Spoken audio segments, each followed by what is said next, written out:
Gadis itu sibuk melihat ponselnya, tidak menyadari orang asing masuk ke rumah. Dia tersenyum bangga dan terus membuat suara. Alasan dia berani begitu berani karena gadis itu terlahir tuli dan bisu. Dia tidak mendengar apa-apa. Dia adalah Kyungmi. Kyungmi dan ibunya sama-sama tuli dan bisu. 3 jam yang lalu, Kyungmi mengantar ibunya untuk membeli bahan makanan. Dia pergi ke ruang bawah tanah untuk memarkir mobil sendirian. Kemudian Kyungmi bersiap untuk bertemu ibunya. Tapi di tengah jalan dia menemukan sebuah sepatu putih jatuh dari gang. Melihat ke gang, Kyungmi melihat seorang gadis yang terluka dalam kegelapan. Melihat bibir gadis itu bergerak, Kyungmi tahu dia meminta bantuan. Tetapi seorang pria muncul. Dia menjatuhkan Kyungmi. Gadis yang terluka mendorong pria jahat itu ke bawah. Kyungmi sangat takut. Dia berdiri dan lari. Ibu Kyungmi tidak jauh.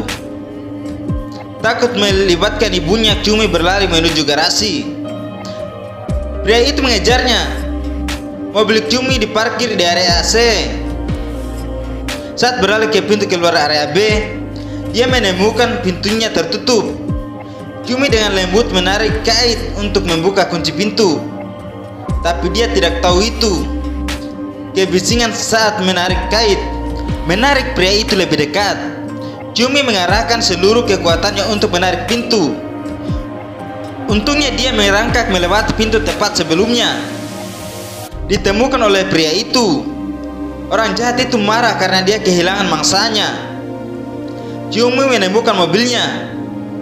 Takut bahwa menekan remote control akan mengungkapkan lokasinya, Kyungmi harus mengeluarkan kuncinya dan membukanya dengan lembut. Baru masuk mobil, dia menarik napas lega. Kemudian sensor suara di mobil tiba-tiba menyala.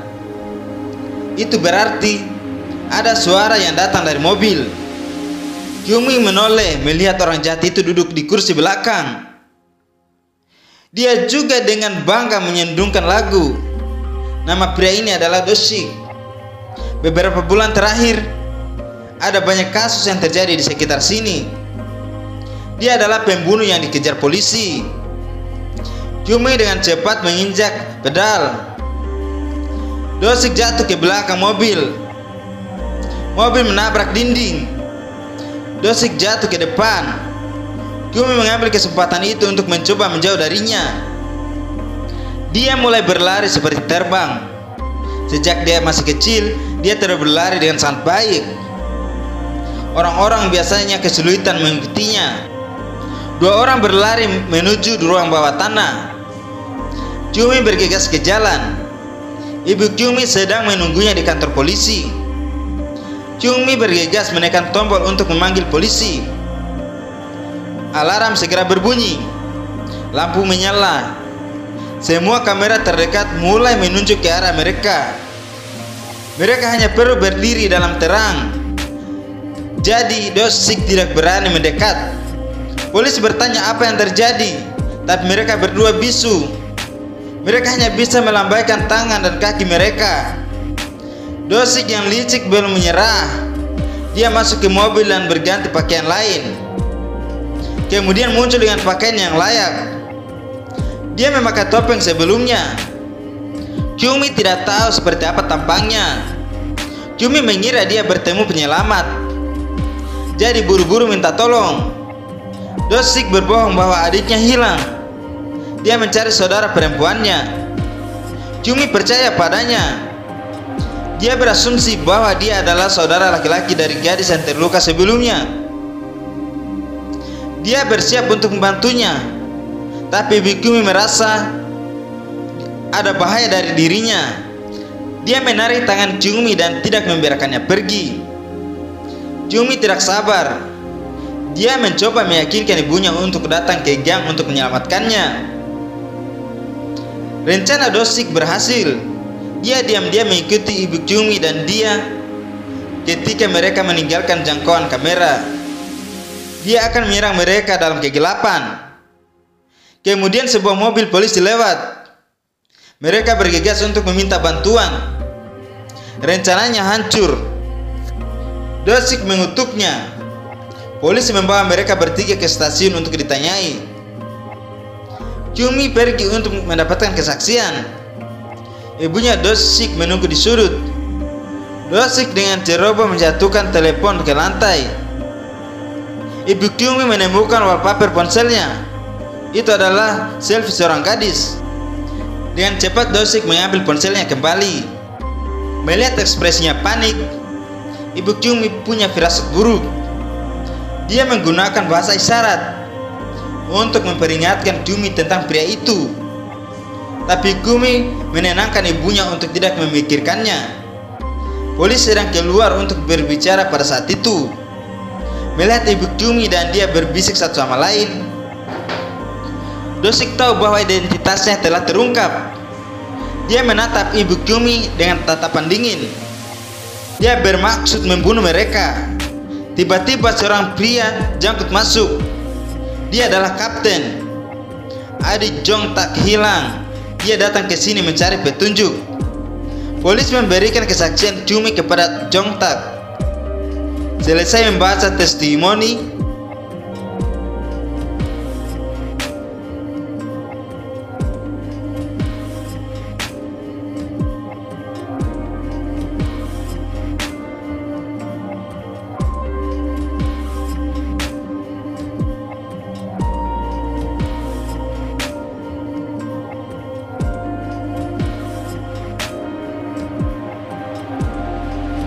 dia berhasil menghindari pisau Dosik.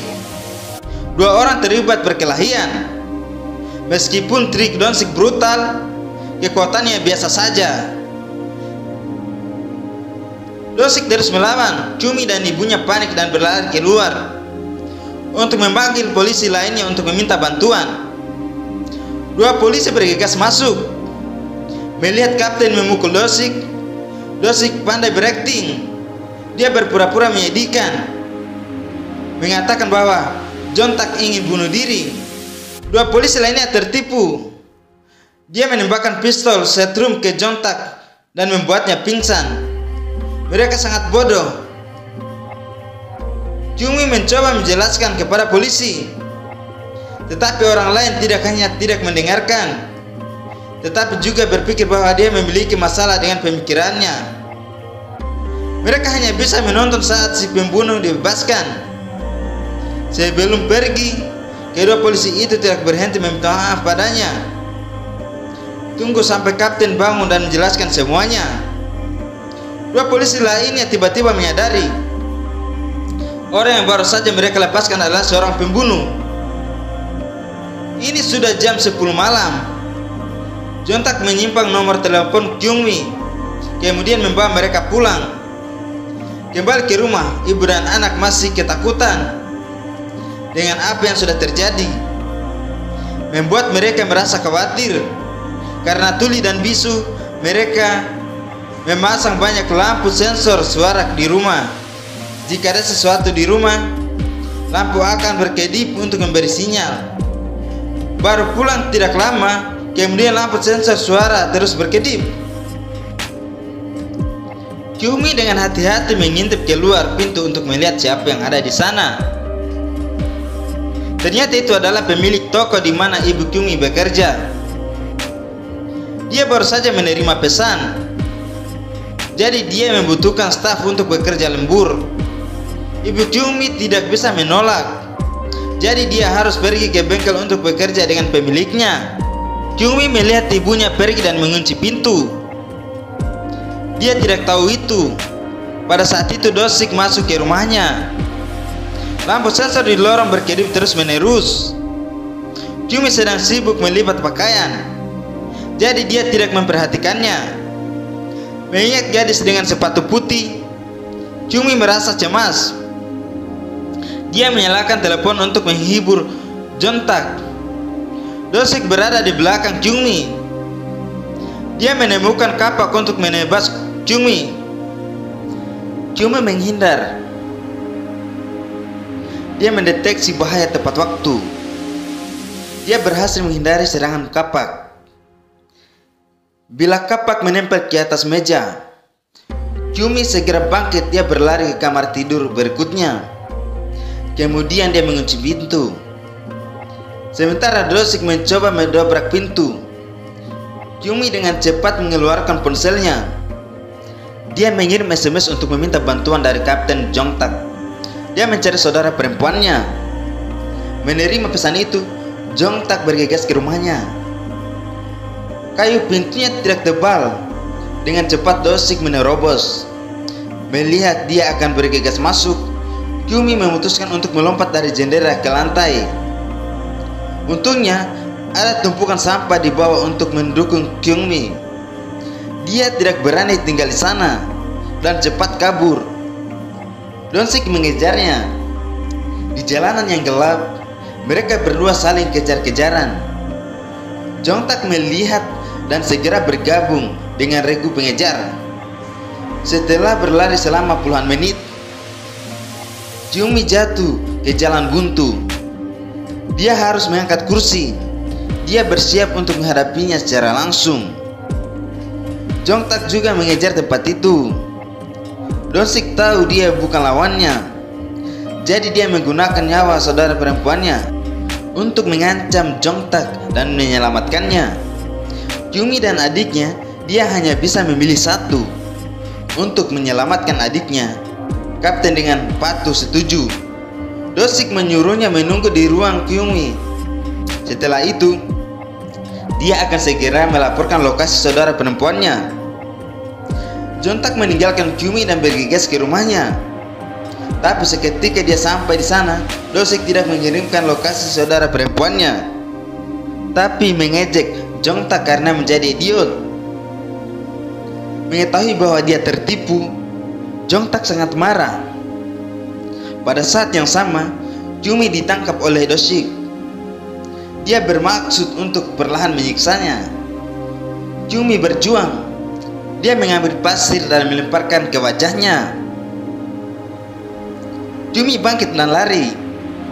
Dia berlari seperti terbang lagi. Dengan bekerja keras setiap hari, kekuatan Kyumi sangat tahan lama. Saat melewati mobil, Kyumi melihat seorang gadis mendorong ke bawah. Orang itu adalah gadis bersepatu putih. Melihat Dosik mengejar Kyumi, menarik tangan gadis itu dan bersembunyi di gang. Gadis itu sangat ketakutan. Dia tidak bisa berhenti terengah-engah. Mengikuti suara itu, Dosik mendekati mereka. Kyumi tahu bahwa sulit bagi mereka berdua untuk bersembunyi bersama. Song Kyumi memberikan teleponnya kepada gadis itu dan menyuruhnya untuk menelepon kakaknya. Untuk melindungi gadis yang terluka, Kyumi secara aktif mengalihkan perhatian. Dia berlari keluar dan berteriak padanya. Dia mengejar Kyumi. Dia berhasil menipunya. Gadis itu menelepon untuk memberitahu kakaknya. Jongtak dengan cepat membawa orang. Mengetahui bahwa Kyumi mengalihkan perhatian si pembunuh untuk menyelamatkan adiknya, Jongtak merasa sangat bersalah. Untuk menebus kesalahannya itu, dia dengan cepat berlari mencari keberadaan Kyumi. Pada saat yang sama, Kyumi masih berlari untuk menarik perhatian orang lain. Dia berlari di jalan raya. Jalanan untuk pejalan kaki sangat ramai. Logikanya itu sangat aman. Tapi tak disangka, Dosik tidak takut ditemukan oleh orang lain. Kyumi menggunakan pisau untuk membela diri. Dosik yang licik mulai berakting lagi.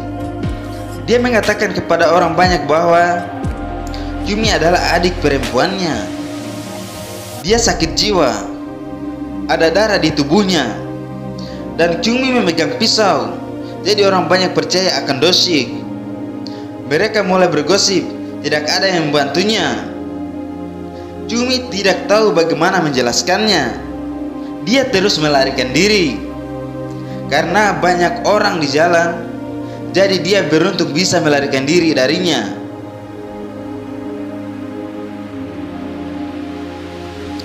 Lalu dia melihat Kyumi sedang digendong. Mereka bertiga menyaksikan kejadian itu. Mereka mengira Kyumi sakit jiwa. Mereka bertiga menahannya, lalu membawanya ke depan Doshik.